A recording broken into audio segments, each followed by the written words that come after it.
Thanks for joining me today. I'm Mike Hambright, real estate investor and host of the FlipNerd Expert Interview Show. Today's episode is the winner of the 2016 Best Wealth Building Show on FlipNerd.com, where I interviewed Edwin Kelly. That's why we're real estate investors, right? To build wealth and along the way minimize taxes so we can become financially free. It's a great episode, and we're happy that it's an award winner. With no further delay, let's jump into this 2016 award winner. Edwin, welcome to the show. Hey, Mike, how you doing? Good. Glad to have you back here. And obviously, I just saw you last week at a mastermind that we're in together. So good to see you again. It hasn't been too long, but I missed you though. I know it's been a couple of days, man. I just don't know what to do without you.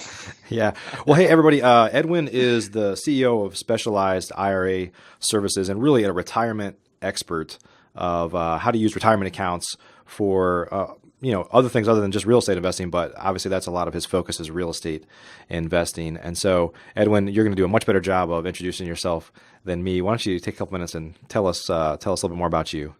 Sure. So by way of introduction, if you don't know me, I really got my start investing back when I was in middle school, believe it or not. And Wow. and the kind of the funny backstory to this, Mike, is that when I was growing up, I was raised by a single mom. It was just my sister and her and I. And my mom was a social worker, didn't make a lot of money, and so she struggled financially. Didn't want to struggle financially. So what happened was I ended up doing odd jobs starting in sixth grade. And I, mow lawns, clean houses, whatever. If somebody would pay me to do something, I would do it, right? And so by the time I got to middle school, I had saved up enough money that I saved up like $1,000 and I wanted to invest it. And so I convinced my grandfather to open up what's called an UGMA account. And if people aren't familiar with that, an UGMA account is under the Uniform Gift to Minors Act. To open up a brokerage or a financial account, you have to have a custodian, right? Somebody of age to do that. So my grandfather was my custodian. So he opens up this UGMA account, I put some money in it, and I start looking for my very first investment, right? And I found it, and I was so excited about it. Now, you're going to laugh when I tell you this, but you have to remember, I was in middle school, right? It was like 7th, 8th grade time. Hey, we make bad decisions as adults. I do. But actually, this was actually not a bad decision. Okay. As it turns out. I bought a stock in a company called Chuck E. Cheese. Oh, yeah. All right, everybody knows Chuck E. Cheese. Yeah. It's the place as parents and grandparents, we love it and we hate it all at the same time, right? Yeah. I mostly hate it. I've got to say that. To be honest with you. I can't tell you how many of those dry, horrible pizzas I've eaten there since I've had kids, and all the times and how much money I've given them. But so it's a place we love to hate. So the funny thing is, I bought that stock around $18 a share, and a year later it was trading at about $42 a share. And for me, this was an eye opener because I'm like, I made more money in 1 year investing than I did busting my butt doing these horrible odd jobs. Yeah, so absolutely. I realized the money's in the investing, right? It's not going out and working hard. And so there came a point in time I said, you know what? I said to my grandfather, I said, Grandpa, I want to sell the stock. And he said, you know what? He said, no. And I said, what do you mean? No, I want to sell it. And he says, well, here's the thing. He says, stocks are for the long run. You don't sell it. And I said, well, look, Grandpa, I'm not going to go out and buy a toy with the money, but it's gone up in price. And at that time, I didn't know anything about sell discipline, right? These are things you have to know and be really good at if you're going to actually do stocks and that kind of thing. Anyway, so I said, I just want to get out of it and I'll go find something else to invest in. And he says, nope, we're going to stick with it. Little known fact that a lot of people don't know. When certain public companies file bankruptcy, the courts will sometimes authorize them to wipe out all shareholders and issue new stock to recapitalize the company. Right. And that's what happened in this particular case. So Chuck E. Wow. Cheese is around today, but I don't own any stock in the company anymore because my $18 investment that grew to $42 went to zero. Right. And the thing that I learned from that experience was that in the next year, or was that like down the road? It was shortly thereafter. Yeah. I don't know why they got into trouble. Again, I don't remember it. I was a kid, but they got into trouble, and I know I lost everything. It was a total loss. Yeah. And what I realized was, well, this is something that I had I couldn't see it coming, right? And so it was just I lost my money, and so I said, there's got to be a better way to do this. So fast forward, I spent a lot of time in investments, financial world, retirement accounts, and that's when I discovered self-directing probably about, 10, 15 years ago now. I've been in investments and retirement plans for about 23 plus years. And And what I saw was super exciting. Self-directed retirement investing or self-directed account investing basically allows us to eliminate taxes, defer taxes, control taxes. It allows us to invest in things that we want to invest in and know and understand, things like real estate, as you mentioned. It allows us to have complete control over our financial future and actually achieve the results that we're looking to achieve. And so that's the better way that I discovered, and I've been doing it ever since. And we teach it, we do it, we have a business around it. Absolutely. So that's where we're at. I don't think I've ever told you this, Edwin, but I have a different story, but very similar kind of lesson. So I didn't start in middle school, but when I got out of college, I was a finance undergrad, and I went to work for a huge bank that managed literally, at the time it was, I remember when they crossed like $2 trillion in assets under management. It was a huge bank. I won't say any names. Most people, it's not really a household name, so a lot of people might not even know it. But they managed retirement accounts for large companies, multi-billion-dollar accounts. Now, these are the type of accounts that you don't have any control over what you invest in. Your company offers a couple of different funds, and you invest in one of those, right? And having gone through college and being excited about the stock market and picking stocks and having some financial savvy, I was really beat down to learn that all these fund managers, I was basically kind of in an audit function, so I wasn't even on the sexy side of the business if there is one, but I would help prepare financial reports for performance. And when you start to realize that pretty much most of the asset managers, the portfolio managers, their goal is to try to beat the S&P 500, and it's like, well, and almost none of them do it consistently. So it's like, why not just invest in the S&P 500? And then, kind of from that lesson to realizing that the stock market, even today more than ever, it just feels like it's a bunch of financial engineering and you really have no control. Like, when you bought Chuck E. Cheese, it was kind of the Warren Buffett approach to buy what you know, right? But the reality is I don't think that matters anymore. I think there's so much gaming and financial engineering that's happening that's really driving the market and individual stocks that it's not the right thing to do anymore to just buy a product that you like and a company that you believe in their mission, because that has very little to do with their financial performance. Well, and the funny thing about that is that, there's a lot of money being made in the stock market, but the money is being made in a very specific area. It's called Wall Street. Right.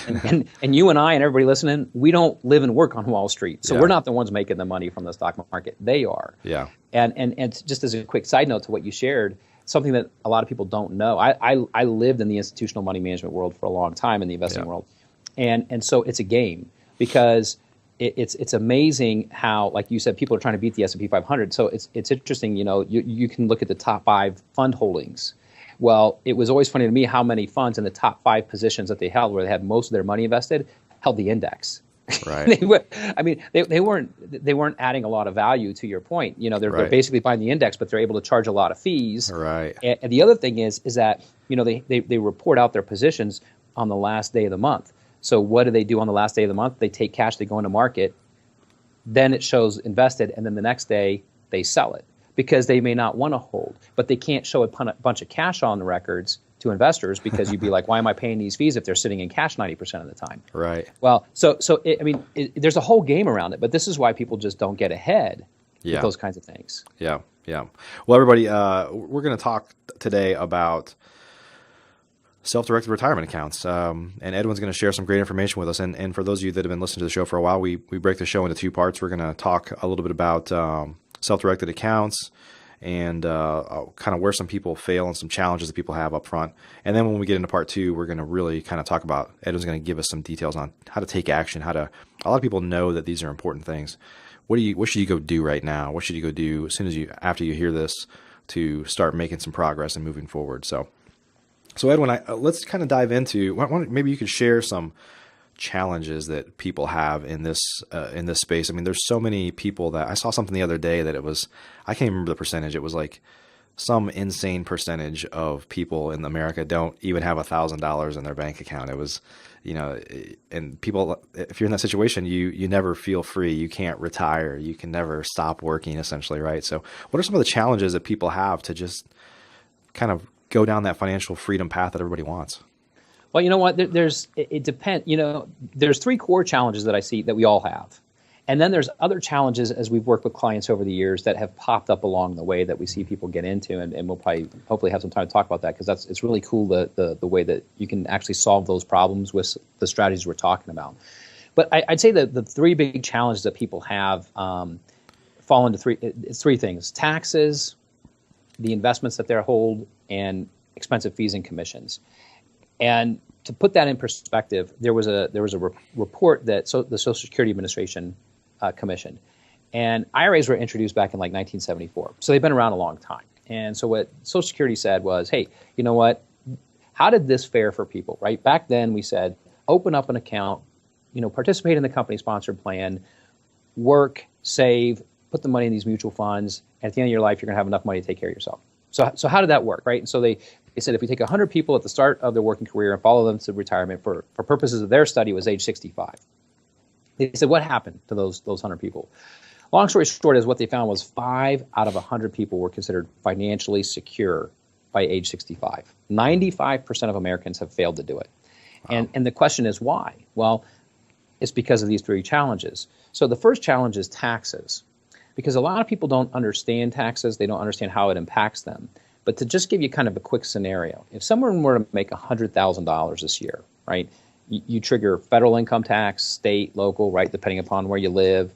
You've got Social Security, you've got Medicare, you've got these taxes. And that doesn't even include hidden taxes that I'll refer to, like vehicle registrations. Yeah. Things like that, like they're just nickel and diming us. Go to the gas pump. This is one reason why I like electric cars. This is why I like the Tesla, because I don't like giving my money to the government or countries that hate us. And basically, that's the 2 places that money goes when we buy gas. Yeah. Right? So I don't like doing that. So taxes are a huge problem. And so to put that in perspective, if somebody makes $100,000 a year, they could be paying $42,000 a year into these various taxing agencies. Yeah, easily. And so think about how different your life would look if you could keep the $42,000 that you're now giving away. And that has a crippling effect on somebody's ability to create wealth. A second challenge is the type of investments that people are doing. So just like me, starting out with Chuck E. Cheese, what most people are doing, when I say most people, 97% or better of Americans who have retirement accounts are investing in mutual funds. And the reality of it is that that's why people aren't able to retire. That's why we see people who should be retired working at Walmart and greeting us at the door, because they don't have income coming in. And to put it in perspective, in 2015, 70% of all stock market investors lost money. The Dow had its worst year since 2008, and everybody's been predicting basically a repeat of 2015 and 2016. And because of that volatility, it's unpredictable. People just don't know what to do with their investments. Like it's just not performing. And then the third challenge and the way that works in is if you think about, okay, so people are getting taxed, they're making investments that are sometimes making money and then sometimes not, taking away the gains. They're paying fees, pretty exorbitant fees. Now, nobody knows what they pay for the retirement accounts because it's not on their statement. But there's research organizations out there. One is called the ICI, the Investment Company Institute. And what they say is that the average person pays about 150 basis points or 1.5% on their assets. So if you had a $100,000 retirement account as an example at a traditional financial institution, you could pay $1,500 a year in fees, right? Whether your account's making money or not. Whether you make money or not, you're paying $1,500 a year in fees, right? Or whatever their percentage is. I mean, we've seen it as high as 2.5%, believe it or not. But 1.5%, I would say, is a fair average. Some are lower, some are higher. But 1.5% is about a fair average. And so when you layer in expensive fees and loads, the volatility and unpredictability of the stock market, and then people get the hell taxed out of them. This is what's creating the problem, and this is why people can't get ahead. And it's not their fault because they don't know what to do. They don't know that there's an alternative, but there is. Yeah, it's interesting in the real estate space. I mean, I know that with self-directed IRAs, there's been, in my opinion, so I've really only been an investor for about 8 years, but it feels like the last several years there's so much more awareness of self-directed accounts than there have been, largely because of you and people that are in your industry. But if I'm guessing outside of the real estate realm, it's small single digit of people that really understand this is a possibility. Yeah, people are largely unaware, right? Sometimes when I go out, I'll talk about the secret of self-directing, and the reason why I call it a secret is it is a secret for most people. They're not aware of it. They haven't heard of it. If they have heard something about it, they ask their financial advisor about it, and they say, "Oh no, you can't do that." So people are largely in the dark when it comes to what's actually possible and what you're able to do with these types of strategies. Yeah. Do you want to maybe take a couple minutes, Edwin, and talk about, because I think a lot of, even inside of self-directed, when people start to understand, oh, I can do this, I can invest in real estate, I can invest in other things and have more control over where my investments are going, then there's still, I don't want to say complexity, but there's a lot of confusion that there are the kind of long-term accounts, there are health savings accounts, there are Coverdale accounts for your children's education, and there's a whole bunch of things you can do. And in fact, there's really no restriction on why you can't do them all, I assume, right? I mean, there's nothing there might be some technical reasons why you can invest in one account and not another, but typically you can do pretty much all those things, right? Yeah, and you'll hear me, I'll intermingle words, from accounts to strategies to solutions. Yeah. And the reason why is because if there's an account created, it was designed to accomplish a specific solution, right, to solve a problem. So accounts fall into 3 different categories. So one is what we call IRAs, or individual retirement accounts. Yep. Second category is it'll have a couple kind of headlines, if you will. One would be small business retirement plans or company sponsored plans. SEPs, simples, individual or solo 401ks. Okay. And then you have what we call tax advantage savings accounts, which under that category you have education savings accounts and health savings accounts. So the first 2 categories are designed primarily to solve the problem of, I want to stop working at some point in time and I want to have income coming in. Right. That's what retirement is all about. I call it wealth without work because that's basically what retirement is, right? Yeah. We get the income, we maintain or enhance our lifestyle. We just don't have to earn it anymore. Yeah. Well, you earned it by working hard up front, Yeah, you worked hard, you saved, you invested smartly, you Right. created a cash flow that comes out that's very predictable and consistent. So you earned it before, you're spending it and enjoying it now, and so there's that transition that takes place. If you look at the tax advantage savings accounts, like a health savings account as an example, that is designed to handle the challenge of healthcare, meaning healthcare costs money, right? Medicine, treatment, procedures, doctors, it all costs money. So how do we get the best possible care and get the care we want and we choose and use the lowest dollar amount to be able to accomplish that with, if that makes sense? Education. I can't tell you how many people I've seen who have derailed their own retirement because their kids go to college or vocational school. They don't have the money, so they take money out of the retirement account to fund the kids' education, so they're not racking up $100,000 in debt, right, and walking out of college with a mortgage without owning any real estate effectively. Right. But what they just did was they cost themselves their retirement, because now they got to go back and rebuild. So every account is actually a solution to a problem. It's just you have to know how to use it. That's really the trick of it all. Yeah. And that's the magic. And so that's really what we specialize in, actually. Yeah, yeah, and I know I want to kind of mention to folks, Edwin we talked ahead of time. He's offered I think with a lot of self-directed IRA companies, they don't necessarily guide you on what to do. They don't really talk a lot about what are your issues and let's help solve your problems. It's more of just transactional type stuff. And I know that Edwin and his team have really built a consultative approach, and so they really have a great system there, because I think a lot of people need their handheld. That's why we're talking about these things today. These are really important things. So Edwin has actually offered a consultation, a really great opportunity for our listeners on FlipNerd. So we put together a link. It's actually flipnerd.com/IRA. So we talked about they're not all retirement accounts. They might be health savings accounts or other things, but flipnerd.com/IRA. So check that out and you'll learn more about what specialized IRA services can do for you. So just a little side note there. Well, Edwin, today, I know in the back half of the show, we're going to talk more about kind of process for where people go from here. I just want to take a couple more minutes in this first segment of the show, and we actually have a question. So we started asking our listeners for questions. And by the way, if you want your questions answered on our shows, you can actually either tweet or post them on Facebook and use hashtag FlipNerd, or you can email them to questions@flipnerd.com. But today's question comes from Hannah A on Twitter, and her question is, I haven't prepared you for this. I told you there was going to be a question, but I wouldn't tell you what it was. I'm on the spot. And it's kind of along the line of what can you do or what can you not do, is what can I not do with real estate deals in my health savings account? What are some things you can't do? Well, really the big thing that you cannot do with a real estate deal inside of your health savings account is buy a piece of real estate you own already. So in other words, if you want to set up a health savings account, and here's a really cool strategy, and we've actually had clients implement this, and we've educated people on this. So let me give you a scenario, and this will help answer that question. You establish a health saving account, you can contribute to that account. The nice thing about it is that every dollar you deposit in that account, you get 100% tax deduction on. Okay, no matter how high your income is, it is a true tax deduction to you. You take that money in that account, and let's say you go out and buy a property, and we'll have clients actually buy turnkey rental properties inside of that HSA. That rental property spins off rental income every month, right? $600 to $800 right. on average is probably what we see coming back to the account. Then when you go to the doctor and you have a bill that you're going to pay the doctor, where does the money come from? Well, it can come from your HSA.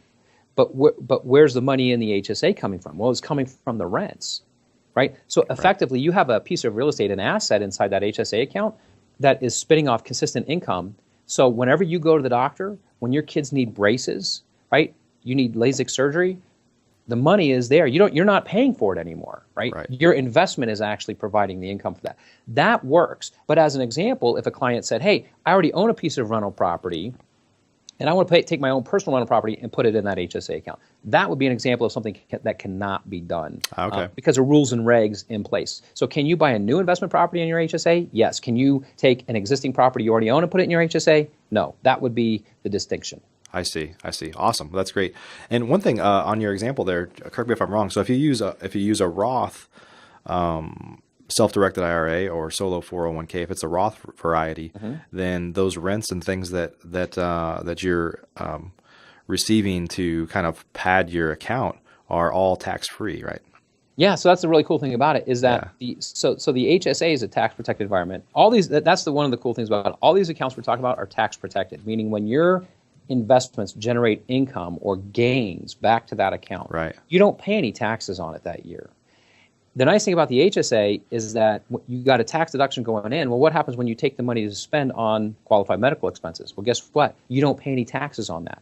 It spends like what we call a Roth IRA, tax. Right. So a health savings account is unique in that regard to where it's kind of tax free whether it's a Roth or not, right? Right. So the HSA. So people are sometimes familiar with traditional IRAs, which are tax deferred. You get a deduction this year. You pay taxes when you spend money. Right. Roth IRA, you put the money in after tax, but you never have to pay tax again when you spend it.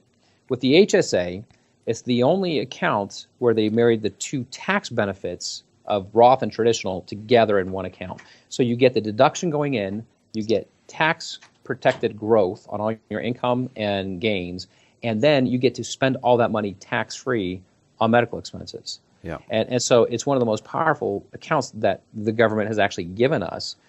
And it's one of the most underutilized accounts because, again, people don't understand how to make it work for them. They don't understand the benefits. Yeah. And I know from I talk to a lot of people just like you do, and I know that there's some complexity around there. So folks are listening. We're about to jump into the second part of the show here, the Taking Action segment. But again, if you go to FlipNerd.com/IRA, you can talk to Edwin or a member of his team, and they can help hold your hand through the stuff. It's fairly complicated the first time you go through, and that's why you need somebody there to help you out. So Edwin, are you ready to jump into tell us how to take action today? Yeah, let's do it. All right. So let's kind of jump in. We just alluded to the fact that it's important to work with somebody that you that can help you through these difficult things. And really, I see. I guess the older I get, the more I see value in having kind of partners that are experts in certain areas. I think when especially as a real estate investor, you're always frugal. We're all cheap asses. I don't want to. I guess I can curse on my own show. We try to do everything that's value based, and sometimes you're like, well, I'll just, I don't need somebody else to tell me what to do, or there might be some fees or some costs associated with that. And I've changed completely on that recently. It's like, how much is it going to cost me if I do this wrong, or if I screw this up? So we're going to kind of jump into just the process for getting started down this path, because I think a lot of people, it's like anything. It's like even buying your first property. You just need some hand holding. You need a mentor or a coach to help you kind of get over that hump. And then you'll look back later and say, that's not nearly as hard as I thought it was, but I needed somebody to help me get over that hump. So let's kind of jump into the process of how people get started using self-directed accounts.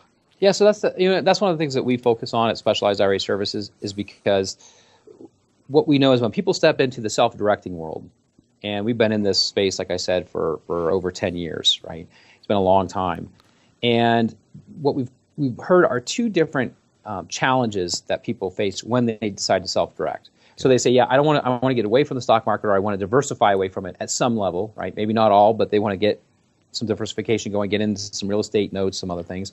And so then what happens is they have two common questions or issues when they step into that world. The first is what we call service, and the second is support. Service is narrowly defined. If you really drill down on it, it's just, is the platform easy to use? Is it simple? And are you fast at processing speed, right? And so that's one aspect of that. And the great thing about it is that we've built the fastest processing time in the industry, which we're very proud of, and we've been maintaining that for about the last 8 months. We can process faster than any competitor. So we're proud of that. The second part is support, right? And this is a equally important, if not way more important, because I had one person put it to me this way. She transferred an account to us from another self-directed provider. She said, well, the reason why I decided to transfer to you and your company is because every time I called my company and asked questions, they said, look, the only thing we need to know is where to send the check. Where do we send the check? That's all we need to know. Yeah. And she said, that's just not helpful. I don't know if I'm doing this right. I don't know. Right. I just don't know. There's so many things I don't know that I would like some help on and get some information. And so the way that support begins, and the best way to get started, is that we offer a free consultation with one of our self-directed specialists. And so in that consultation, they'll spend 45 minutes to an hour with each individual person on the phone. They'll be asking you different questions. Tell us a little bit about your situation. Tell us a little bit about your background, your knowledge, your expertise, accounts that you already have set up that you might be able to work with.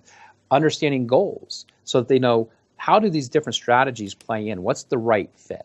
So a consultation with a specialist, somebody who can actually take the time to understand your situation and then show you the different types of accounts that you qualify for and how you can use them to achieve your goals and solve the problems that you're trying to solve. So that consultation really is the first step in the process. Yeah. At that point, the most important thing to figure out is, Mike, is do you want to be in control of your financial future? Because self-directing is not for everybody. If someone says, you know what, I don't want to know what's going on, I kind of want to just check out, I'm going to hand my money off to somebody and it's going to do whatever it's going to do. You know what, truthfully, self-directing is probably not for you. But if you recognize that nobody cares more about your money than you do, that Wall Street doesn't care about you, and Wall Street isn't going to take care of you, they're going to take care of themselves. And therefore, the only person, they get paid either way, whether they take care of you or not, they get paid. They've insured that. Then when you make the decision that you care more about your financial future, you care more about taking care of your family and meeting your goals because you deserve to meet your goals. You want more. At that point, you've made the decision effectively that I'm going to self-direct my account. Yeah. And the reason why you're self-directing a retirement account is because of all the tax benefits we get, asset protection, a lot of things we're not going to get into right now. But when you make that decision, then you establish your self-directed account. Now, which account is right for you? Well, guess what? You find that out through the consultation, because if you're starting a brand new account, if you've got multiple accounts, if you've got money accumulated, right, all of those are considerations. This is not a one-size-fits-all. Absolutely. Okay? Every client is unique, which is why we do the consultation. So we help you identify the right account or strategies for you, and then you establish that account. That's step number one in the process, and that takes all of 10 to 15 minutes. No time at all. Yep. Fill out the paperwork, scan it back, right, done. The second step in the process is, and here's what happens, Mike. A lot of people want to jump to step 5, but here's what I always tell people: the people who get stuck and don't proceed or make progress are the people who try to cram too many steps together at one time. Okay. And so when we talk about taking action and actually moving this forward, so I'll give you an example. People say, well, what am I going to invest in? Well, I don't have an investment identified yet. Well, that's okay, because guess what? You don't have an account. You don't have any money in the account. You can't invest. So you have to take it one step at a time, because as an example, if you start an HSA and you have $5,000 in your HSA, you might be doing something different than if you have $100,000 in a Roth IRA. Sure, absolutely. But until you have an account set up with money in the account, you couldn't do anything anyway. You can't answer there's no way to answer the question what you're going to invest in. Right. So you have. That's why I say, don't get too hung up on trying to combine too many things. We take it one step at a time. Do you want to self-direct? Yes. Okay, we're going to establish the account. Second thing is you're going to put money in the account. Now, how do you put money in a self-directed account? Well, you have some different places you can pull it from. You can make a contribution. So if you have money in savings, you can move that into a self-directed account. If you have an IRA, you can move that into a self-directed IRA. Yep. If you have an old 401k or TSP, company sponsored plan, you can move that. Roll it over, yeah. You roll that into a self-directed account. Some people start with all their money. Some people start with some of their money. So these are all the considerations. Yeah. But until you have the account set up and money in your account, it's really hard to say what you're going to invest in. Yeah, but quite frankly, in the real estate space, we're in the opportunity business anyway. Opportunities pop up, and you need to jump on them and pounce. And you really need to, even if you're using hard money or some other way to finance, you need to have those things in place before you can do a deal, because the deals come and go quickly. When a deal pops up, you've got to jump on it in that moment, and you need to know that you have the mechanism in place to be able to do the deal. So, that makes a lot of sense. Well, I'll tell you what. This is an interesting thing. So, on that point, I'll tell you about an opportunity that a client lost out on, because what happened was he had talked to us, and he says, "Okay, yeah, I know I want to do this," but then what he did was he wanted to find the investment first. So what he used to do, he went out and he was working with a turnkey provider. He found this property. He liked the property. He liked the location. He liked the numbers on it. Liked the tenant in there, long-term tenant. Wanted that particular property. So he says, "Okay, I'm going to buy it in my IRA." And they said, "Do you already have one?" He says, "Oh yeah, it's over specialized." Well, he didn't actually set it up yet. So of course he calls the same day, says, "Set up the account, transfer the money, right? Do all this stuff." Well, we get our part done in 24 hours. Yeah. Problem is, what takes the time is wherever that money is sitting now, that financial institution, Wall Street doesn't like to let go of that money real quick, right. because they lose their fee revenue, right? Right. So they'll drag that out a little bit. That can take 3, 4, 5 weeks in times, right? Yeah. Now we do everything within 24 hours. They're taking 3 to 4 weeks in some cases to do it. Well, guess what? He lost the property because another investor stepped in and could close the deal within 2 weeks. Yeah. So that's why I say, to take advantage of the opportunities like we see, you have to have your ducks in a row. And that means having the account set up, having money in the account, and now, which takes you to the third step in the process, which is now you direct your money into a specific investment that you want to make. And that's really what makes this a self-directed account, because as specialized, what sets us apart from the larger financial world is that we allow you to make your own decisions, right? Mm-hmm. We don't sell you an investment. I don't have the hot stock of the day I'm going to call you about. We don't do that, right? That's not what we do. What we do is we empower you, the client, to get control over your retirement account, which for most Americans is actually their largest investable asset, and to invest in anything allowed by the government that you want to invest in. And that's the benefit of self-directing. Take personal responsibility. Yeah, you take responsibility, and then you get the results that you generate. But that's where we see people generating more consistent, predictable results, because they're taking the time, they're involved in the process. Even if they're working with a turnkey provider, the couple case studies that I've used so far today, what happens there is they're looking at the investment, they're looking at the provider, they're looking at the manager on the property, they're evaluating all these things. So when they make a decision, they're making an informed decision. They know more about that property and how that property is going to be run than they do about the mutual fund holdings that they got right absolutely. Now, right? Absolutely. I mean, it's night and day different. No doubt about it. Even if you knew it was in a mutual fund, that's going to change tomorrow.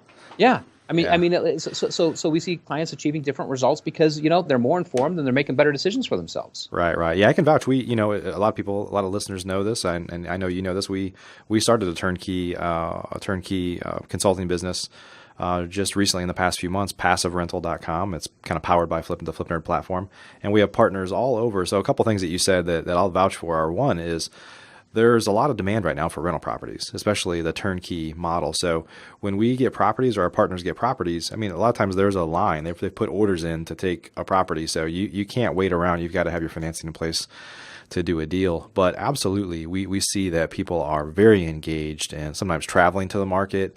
They want to go look at 4 or 5 different properties and choose the best one, or maybe choose 5 or 10 sometimes.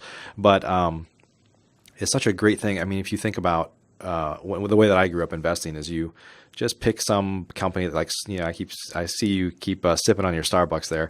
Yeah. I invested in Starbucks at one point because I was going there every day. I was like, okay, yeah, this makes sense. And then at that time, the stock did horrible for the next 2 years, but I wasn't that informed. I was a consumer of it, but I'd never let me go back in the kitchen here and check these operations out or anything like that. But we see people doing that all the time with turnkey properties, and with, people are much more engaged and taking personal responsibility, which is a great thing. Yeah. And you know what? And if we have a couple minutes, I can share a great case study about taking action and how this kind of comes together. Yeah, absolutely. So again, remember, I said in the beginning, I said, there's different challenges that people face. The three that I shared were very common challenges that we all face, right? We all have those three things in common. But let me give you a specific situation on how self-directing can actually solve a much larger problem. So we had a client who is about 50 years old. Sometimes I can't remember exactly. He's like between 50, 53 years old. And he lost his job. He lived down in Atlanta, lost his job, and he knew at his age it takes about 18 months on average to find another position, and it will probably pay him half of what he was making before. So he's got a mortgage, he's got kids in college, right? He's got car payment, he's got life, just like everybody does. And he says, oh my gosh, how am I going to get through the next 12 to 18 months before I find a job? And so his only solution was, I'm going to draw down on my retirement account, because he had the company sponsored 401k plan. He says, well, I can start taking distributions, now I'm going to pay taxes and penalties on that money because I'm not of age yet. Yeah. And so I'm going to draw down on that money, but that's the only way I know to pay my bills. And so fortunately he had called us, and we looked at again, through the consultative process, we looked at this, we said, well, wait a minute. Because he says, look, the problem is I'm going to end up drawing a lot of money out of this account. I'm going to pay a lot of money in taxes, and that's going to derail my retirement. I really wanted to be able to retire at around 60 years old, 62, and I don't think I'll be able to do it now because I'm going to have to, this is my only place to go to get money. So we said, well, what about this? And so we actually literally outlined a strategy. Now, this gentleman had about $500,000 accumulated in his company-sponsored plan. So that's a pretty good amount of money. Right.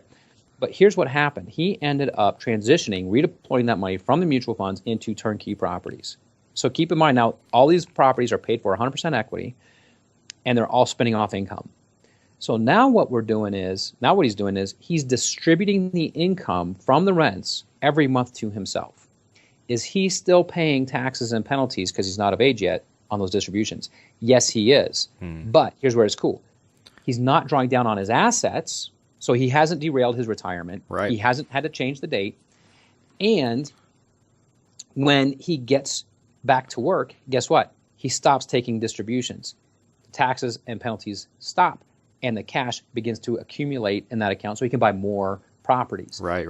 And so it's just, again, an example of when you're working with someone who's going to take the time to understand your situation, you can create a strategy to solve any problem you have. And that's one of my favorites, because we were able to preserve his retirement. He didn't have to change his date of retirement, and he was able to get, he's getting through the lull of not having income. Yep. Yeah, it's great. I know in a number of people that we've talked to in the passive on passiverental.com in the turnkey business are literally they're thinking, a number of people I've talked to, they have a plan. Like, look, I want this number of properties because I want to retire in 4 years, or whatever their plan is.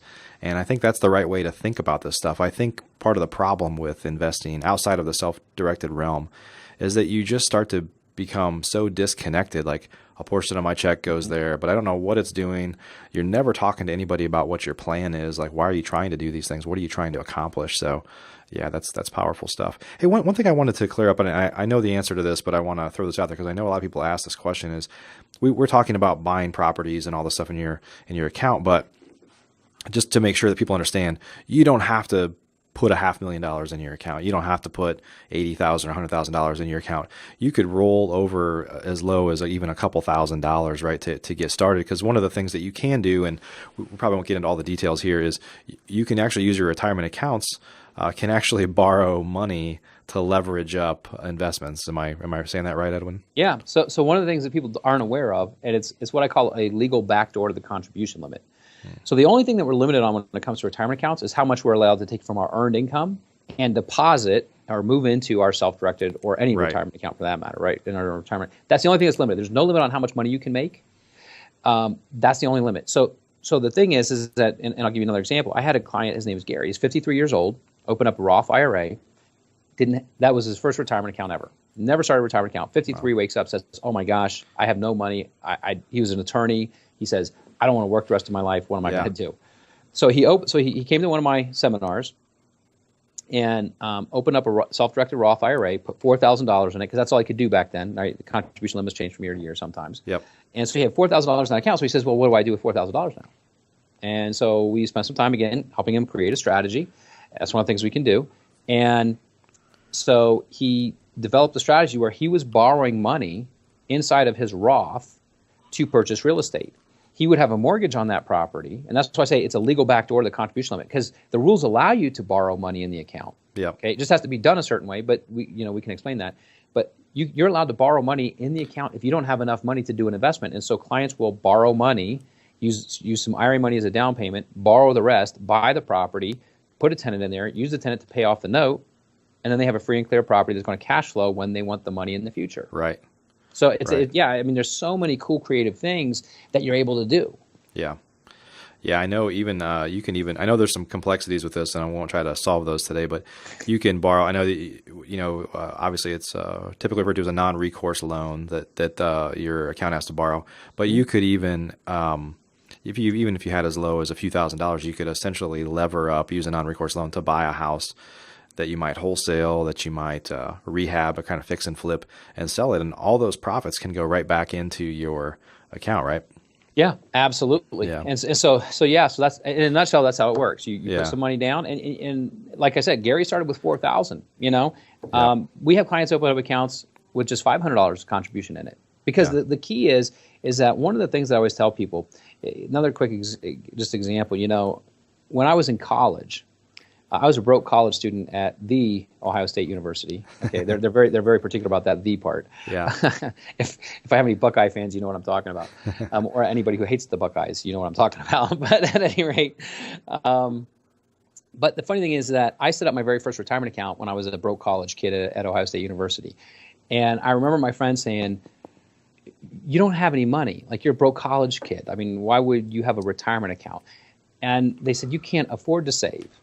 And my response was, you know what? I can't afford not to save. And I started out saving $20 a month in a retirement account. And that's all I could do back then. But you know what? Because I started, and I started somewhere, I am way ahead of all my friends who thought I was an idiot, and thought I should be spending that $20 on beer because that was a better use of the funds.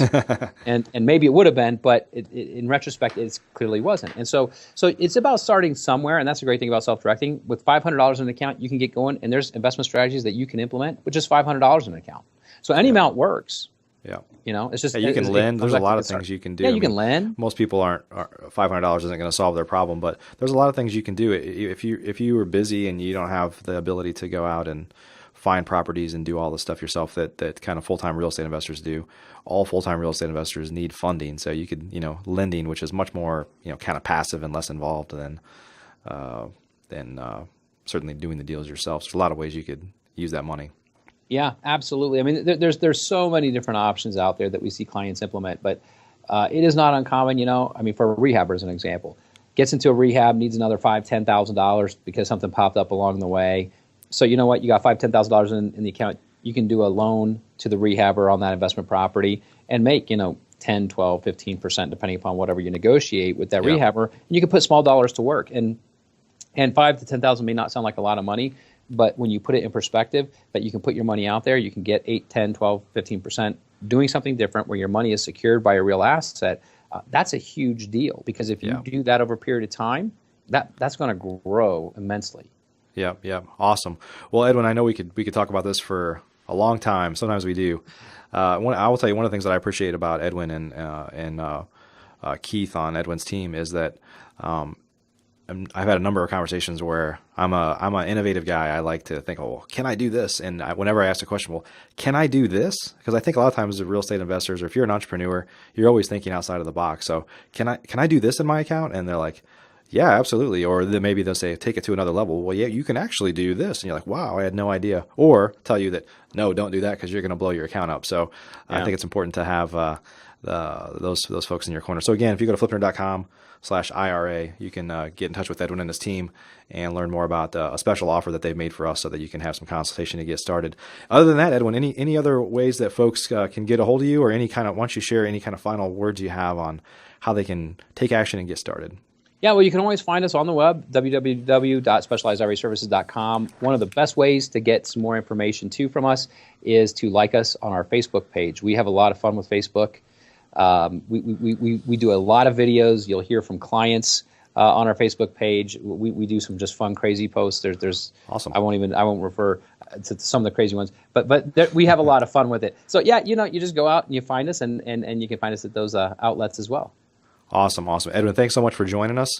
And everybody, thanks for listening today. We'll see you next time on the FlipNerd Expert Interview Show.